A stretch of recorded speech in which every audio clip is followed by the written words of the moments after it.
Isang residente naman mula sa Talisay City, Cebu, ibinahagi sa Bombo Radyo ang tila bangungot na pinagdaanan ng kanilang pamilya sa paghagupit nitong Bagyong Tino.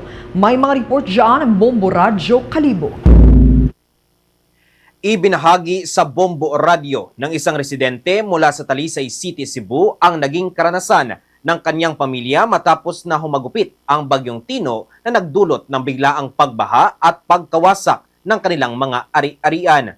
Sa panayam ng Bombo Radyo, sinabi ni Marbs Tobia Igya, tila isang masamang bangungot ang nangyayari kung saan mabilis anyang tumaas ang tubig baha at nagmistulang dagat ang buong komunidad.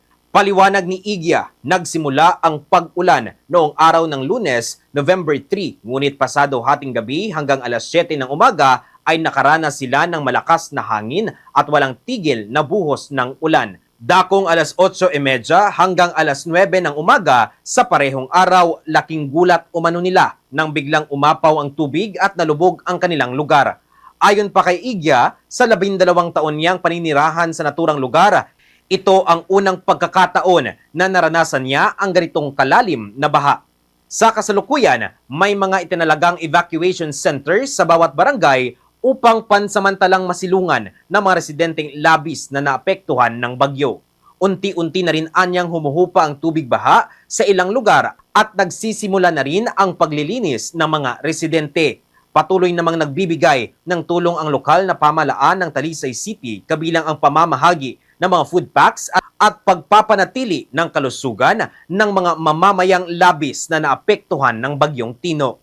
Yung flood na nangyari po, after na yun ng Bagyong Tino, mga bandang 8:30 to 9 a.m. yata, bigla talagang rumagasa yung yung baha niya. Hindi kami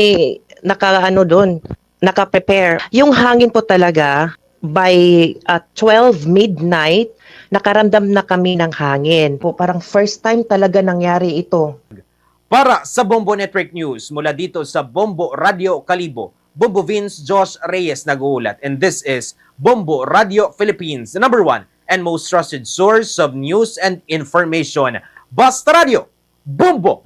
For the most trusted source of news and information, visit our website at www.bomboradio.com. Follow us on Bombo Radio mobile app, Facebook, YouTube, TikTok, and X, formerly Twitter.